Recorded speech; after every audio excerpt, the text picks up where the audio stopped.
Welcome to the AWS Amplify Gen 1 to Gen 2 migration tool. This web console runs on AWS ECS Fargate and is distributed through the AWS Marketplace. Let's walk through migrating a Gen 1 app. We begin by signing in with the admin account.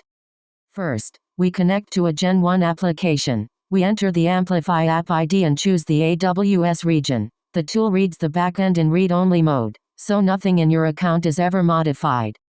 The tool walks the app's CloudFormation stacks and builds a complete migration inventory. It has detected authentication through Cognito, a data API, S3 storage, around 5 users, and a Lambda function. Next, it generates the equivalent Gen 2 TypeScript backend and shows a side-by-side comparison. On the left is your existing Gen 1 configuration. On the right, the generated Gen 2 code using defineAuth, define data, and define storage.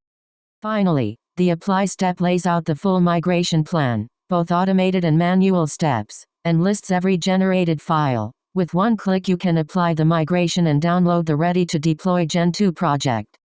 The Gen 2 project is generated and packaged. Deploy it with the Amplify ampx command line, and your migration from Gen 1 to Gen 2 is complete. Thanks for watching.